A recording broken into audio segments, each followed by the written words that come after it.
ময়নাগুড়ি বিধানসভার নবনির্বাচিত বিধায়ক ডালিম রায়কে সংবর্ধন ও স্মারকলিপি তুলে দিলেন কামতাপুর স্টেট ডিমান্ড কাউন্সিল। পাশাপাশি সংগঠনের তরফ থেকে 5 দফা দাবি তুলে দেওয়া হয় বিধায়ককে। আগামী দিন বিধায়ক যেন তাদের এই দাবিগুলি কেন্দ্র সরকারের কাছে পৌঁছে দেন, সেই দাবি করেন তারা। বুধবার কামতাপুর স্টেট ডিমান্ড কাউন্সিলের সংগঠনের নেতৃত্ব ও কার্যকর্তাদের উপস্থিতিতে প্রথমে বিধায়ককে হলুদ গামছা ও ফুলের তোড়া দিয়ে সংবর্ধনা দেওয়া হয়। এরপর সংগঠনের তরফ থেকে আইকনিক লিডার কামতারত্ন জীবন সিংকে কেন্দ্র সরকার যে শান্তি চুক্তি রয়েছে 5 দফা দাবিকে সামনে রেখে তার একটি স্মারকলিপি তুলে দেওয়া হয়েছে। গ্রেটার কুচবিহার বা কামতাপুর আলাদা রাজ্য, কামতাপুরী ভাষার সাংবিধানিক স্বীকৃতি, কামতাপুরী জনজাতিকরণ এসটি সহ আরো দুটি দাবি তুলে দিয়েছেন। এই বিষয়ে কামতাপুর স্টেট ডিমান্ড কাউন্সিলের জলপাইগুড়ি জেলা সভাপতি প্রেমানন্দ রায় ও ময়নাগুড়ি বিধানসভার নবনির্বাচিত বিধায়ক ডালিম রায় কি বলছেন শুনুন। আজ আমরা মেমোরেন্ডাম জমা দিই। আমার ময়নাগুড়ি চলে এসেছি যে বিধায়ক ডালিম চন্দ্র রায় তোমার আমরা আমার যে কামতাপুরী জনজাতির যে দীর্ঘদিনের দাবি, সেই দাবিটা আমরা তোমার হাতে তুলে দিই। মোট কয় দফা দাবি এই মেমোরেন্ডাম তুলে দিলেন? আমরা 5 দফা দাবি আমার এই মেমোরেন্ডাম তুলে দিই। আমরা 2023 সালে 17 জানুয়ারি আইকনিক লিডার কামাতারাত্না কামতাপুরী জাতির বীর যোদ্ধা বীর বিপ্লবী মানে জীবন সিং ডাঙ্গুলিয়া বাবা আমরা ভারত সরকারের ডাকত শান্তি চুক্তি রাখছি। সেদিন থেকে আজই অবধি যে বারংবার সেন্ট্রাল সরকারের সাথে ওনার দ্বিপাক্ষিক বৈঠক হয়েছে।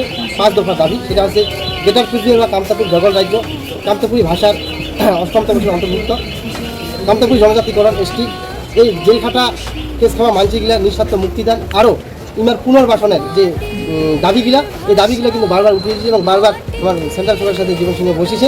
এই দাবিগুলাই আমরা তুলে দিই আমার ময়নাগুড়ি বিধানসভার প্রার্থী মানে ডালিম চন্দ্র রায়। তোমরা কি আশ্বাস দিল তোমাকে?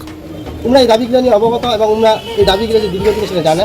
তোমরা আমার এই জনজাতির মানুষ, তাই তোমরা এই জাতির সম্পর্কে আমার মানে অনেকটা জ্ঞান আছে।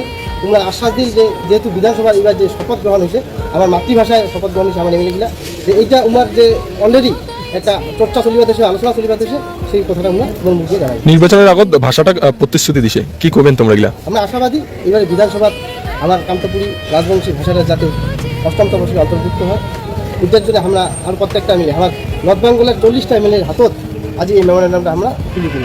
ধন্যবাদ। তোমার নাম, তোমার পরিচয়? আমার নাম প্রেমানন্দ রায়, জলপাইগুড়ি জেলার প্রেসিডেন্ট।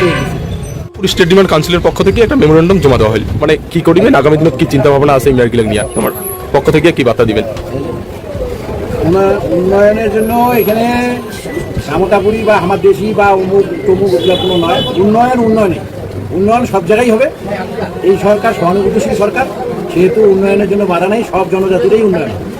এই যে দাবিগুলো, দীর্ঘদিনের দাবিগুলো, এগুলো আমাদের ভালো করে জানা, আমরা জানি এবং আমাদের যারা প্রতিনিধি আছেন তারাও এইসব ব্যাপারে খুব সচেতন।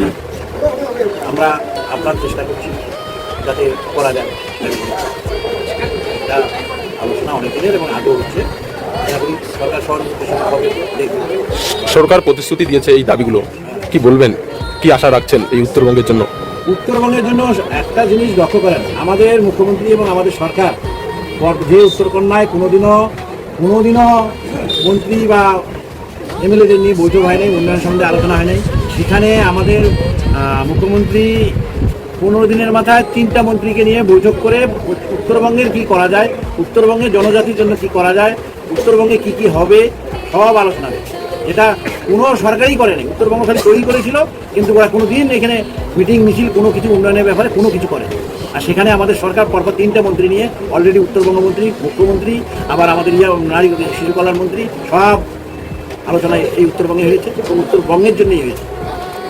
এই যে ভাষাটা নির্বাচনের আগে প্রতিশ্রুতি দিয়েছে, কি বলবেন? ভাষা অলরেডি আমাদের প্রতিনিধিরা বিধানসভায় তুলে ধরেছে, তাদের শপথ গ্রহণ অনুষ্ঠানে তুলে ধরেছে। সরকার সেটা দেখছে, দেখবে কীভাবে যায়। ধন্যবাদ।